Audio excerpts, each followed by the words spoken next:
Zee 24 तास एक पाऊल पुढे।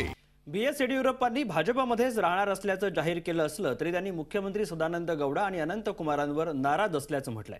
येडियुरप्पा भाजपवर का नाराज आहेत? पाहूयात एक रिपोर्ट। कर्नाटकात पुढच्या वर्षी म्हणजेच 2013 साली विधानसभा निवडणुका होणार आहेत। अशा काळात येडियुरप्पांचं हे बंड मुख्यमंत्री पदाची खुर्ची मिळवण्यापेक्षा राज्यात राजकीय वर्चस्व राखण्यासाठी महत्त्वाचं आहे। का नाराज झाले येडियुरप्पा? सीबीआय चौकशीचे आदेश, भाजपनं केलं दुर्लक्ष। जमीन गैरव्यवहार प्रकरणी जेव्हा सुप्रीम कोर्टाच्या आदेशानंतर येडियुरप्पांच्या विरोधात सीबीआय चौकशीचे आदेश देण्यात आले तेव्हा त्यांना ना पक्षश्रेष्ठींनी हिंमत दिली ना राज्याचे मुख्यमंत्री सदानंद गौडा यांच्या मागे ठामपणे उभे राहिले। सूत्रांच्या म्हणण्यानुसार या काळात येडियुरप्पांशी भाजपच्या कोणत्याही बड्या नेत्यानं साधी चर्चाही केली नव्हती। याच कारणामुळे येडियुरप्पांनी सोनिया गांधींचं कौतुक करत अडचणीच्या काळात काँग्रेस नेते एकमेकांना मदत करतात असं भाजपला सुनावलं।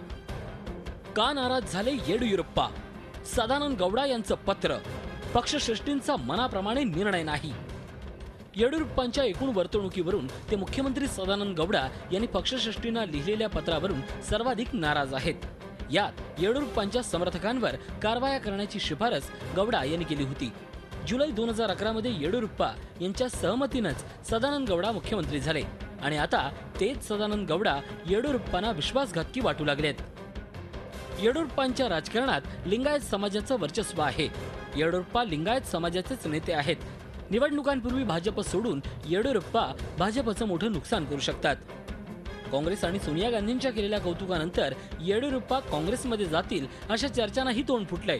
मात्र हे केवळ दबावाचं राजकारण असल्याचं राजकीय विश्लेषकांचं म्हणणं आहे। याशिवाय स्वतंत्र पक्ष काढण्याचा पर्याय देखील त्यांच्या समोर आहेच। झी 24 ताससाठी प्रमोद राघवन, बंगळुरू। झी 24 तास एक पाऊल पुढे।